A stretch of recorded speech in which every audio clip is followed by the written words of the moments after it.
I want to be happy. Don't you? Hi, I'm Conchetta, cueing everybody to just be happy. I wonder where everyone is right now. I don't mean location. I mean, how's your life going? I began the first day of the new year by inviting a few friends over for my famous lasagna dinner. Meatballs stuffed with mozzarella and salad with olive fugassa bread. We toasted the year with a raspberry champagne punch in glasses lined with cranberries and a sprig of fresh mint. Ta-da! My friend Danny made his famous rum pineapple upside down cake. We just laughed away the day. It was a great first day of a new year. I hope your first day was happy too. By now, the anticipation of beginning a new year is gone because we're in it. We're in what can be called ordinary time. Now, either you've already begun the changes you wanted to make in 2024, or those unwritten promises you anticipated would happen have already been smashed to smithereens. Hollywood's Samuel Goldwyn famously said, "A verbal contract isn't worth the paper it's written on." So did you write out your New Year's plans? In that case, have you heard this Yiddish expression? Man plans and God laughs. Well, God is laughing so hard at me right now, he must think I'm hilarious. So much for my New Year's Eve promises. I probably should have taped this podcast while I was still on that lasagna high, because today I'm not happy. I haven't recorded on schedule because, well, I was waiting until I had something positive and inspiring to say to you. But it occurred to me that, maybe others are feeling the same way and need to know they're not alone. In fact, I can't think of a single person who hasn't been through at least one painful, traumatic experience in the past 2 to 3 years. I grew up in the 1950s and 60s. Maybe I was living under a rock, but I remember life feeling so positive then.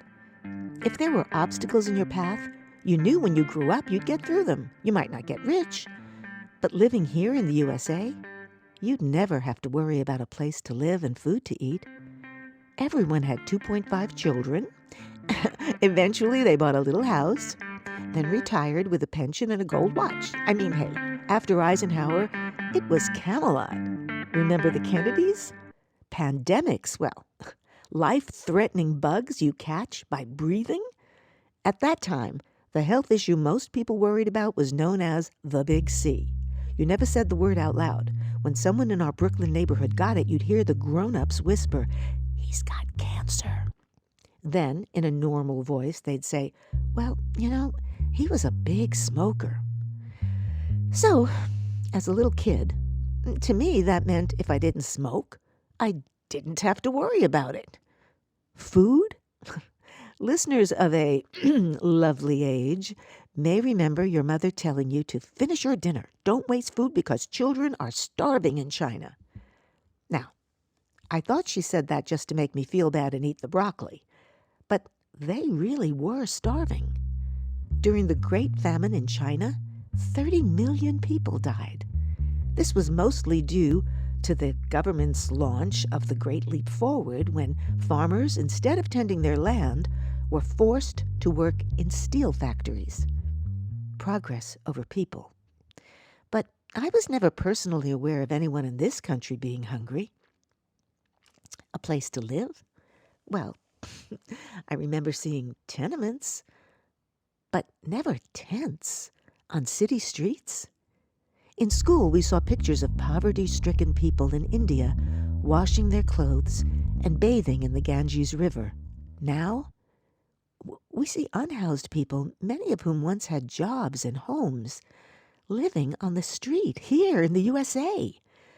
The lucky ones have a car to live in. More progress over people. Today, I called the LA Housing Department and received definite confirmation that I'm being Ellised out of my rent-controlled home of 44 years. Now, for those of you who don't know about the Ellis Act, it's a law introduced in 1985 allowing buyers to withdraw rent-controlled property from the rental market. That sounds somewhat reasonable. I mean, a couple buying their new tenant-occupied home shouldn't be forced to continue being a landlord, right? It's also understandable if someone buys, a duplex and really needs your apartment for their parent or child. However, that law is continually exploited by real estate developers. For them, the law is an easy, legal way to evict their low-income tenants, then flip the newly vacant property for a much higher market value or remodel and quadruple the rent. Once they've successfully removed people from their rent-controlled home and remodeled the building, owners cannot officially collect rent for the next 5 years without first offering it back to the tenant at their original rent. But it usually takes at least half that time just to complete the renovations. And in year 6, they can charge market rates, which in most cases are only affordable to people with incomes somewhere between $100,000 and $200,000.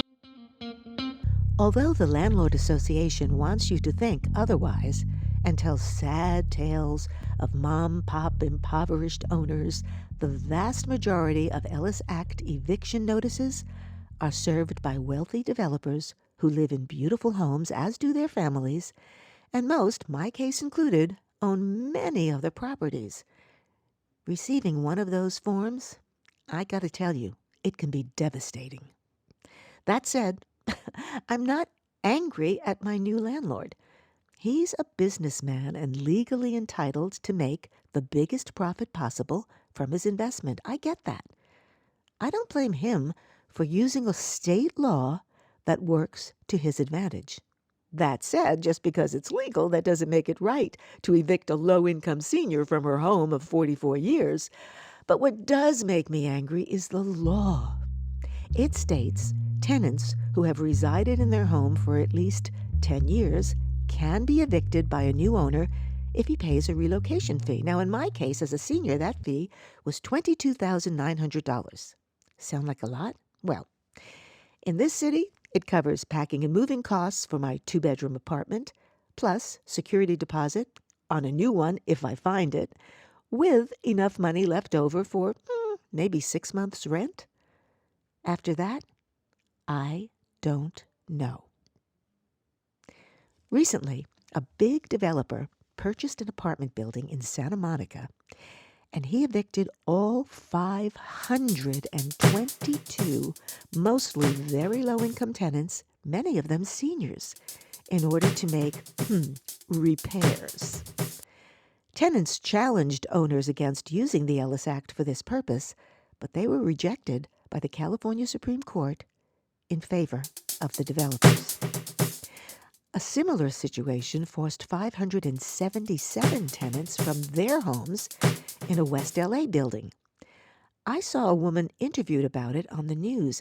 Now, since she wasn't quite a senior, her relocation fee was only $9,000, and she had 120 days to move. Obviously devastated, she said this will leave many of them homeless. That Supreme Court decision continues to have a tremendous effect on tenants all over this city. For instance, there are 4,250 beautiful rent-controlled units in the Park La Brea. That's a Los Angeles community that's adjacent to Rick Caruso's iconic mall, The Grove. Roughly 10,000 people live there. And if the laws don't change, they too can find themselves evicted. Progress over people. I spoke to someone at LA City Housing and asked him whatever happened to the 522 people evicted from that Santa Monica building. He said most of them couldn't find anything affordable to rent and were forced to move out of the state or onto a friend's couch. I wondered, could some be living in those tents? I don't know if anyone listening to this podcast has a solution or the means to help. At the moment, all I can do is give voice to the problem and support our city council members while I, like many others, face losing my home as I join them in searching for a new, rent-controlled place that I can afford. And one that hopefully won't also end up being taken over by a developer. Mayor Bass, I know you're trying, but people facing evictions from rent-controlled units far exceed the availability of affordable housing in Los Angeles and other major cities. It's impossible to eradicate the homeless problem without first fixing the legal faucet that continually drips people onto the streets. We need to keep people housed in their current homes. When I began writing this episode, I got stuck because I didn't know what to say about the funk I was in, filled with random thoughts about how life and the world as I once knew it has changed so much. And now in June, only about 4 months away, I'm facing this Ellis Act eviction too. It's unbelievable and literally turning my life upside down. It's scary. God. I actually shouted at him. Why is this happening? What do you want from me? And where am I going? I glanced over at my dresser, and for some reason, my eyes focused on a book I'd read a few years ago. I felt compelled to pick it up, and it fell open to a page with a quote I'd underlined by the German poet Rainer Maria Rilke. In his book, Letters to a Young Poet, which were taken from actual correspondence to a young admirer of his, I read where he advised him, and I quote, "Be patient toward all that is unresolved in your heart, and try to love the questions themselves." He went on to say, "Do not seek answers which cannot be given to you now, because you would not be able to live them. Live the questions now. Perhaps you will then gradually, without noticing it, live along some distant day into the answer." Wow. I realized living in the questions Rilke wrote about means living with uncertainty. Well, how do you do that and not go crazy? The word trust came to mind, and faith. Whatever has brought you this far in life is still sitting up there on your shoulder. It's that little voice with those cues I talk about, like the one I received last night prompting me to pick up the book that opened to the exact page I needed to read. I continued to be uncertain about how to handle my life going forward, but I decided to talk about it in this podcast because it might be helpful to someone who's facing a major upset in their life. And most importantly, I wanted to shed a light on the housing problem in our country in the hope that this information will reach, someone in a position to do something about it. When we put progress over people, we lose our humanity. I don't know how we solve this ceaseless descent into thoughtlessness, but it's important we find ways to survive it. Now, some of you may know, years ago, I played Lily St. Regis in the musical Annie. Every night for a year, I'd be standing in the wings and watch those kids sing in their little high-pitched voices a song that was written by Charles Strauss and Martin Charnin. You remember this? The sun'll come out tomorrow. Bet your bottom dollar that tomorrow there'll be sun. I think, oh, kids, why tomorrow? I've always wanted that sun now. I'm not good at, delayed gratification. When I'm stuck with a day that's gray and lonely, I just stick out my chin and grin and say, the sun will come out tomorrow. So you just gotta hang on till tomorrow, come what may. Tomorrow, Thomas Fuller famously said, it's always darkest before the dawn. So, if you're going through a dark patch too, Hear those finger snaps? That's your cue. Look for the sun. Why not? Find your happy. Maybe today is dark, but tomorrow is only a day away. If you enjoy my podcast, I hope you'll subscribe and tell your friends. Concetta Q's Women of a Lovely Age is also on YouTube, where you can post things you'd like me to talk about in the comments section. Meantime, choose to sing and be happy today. Why not?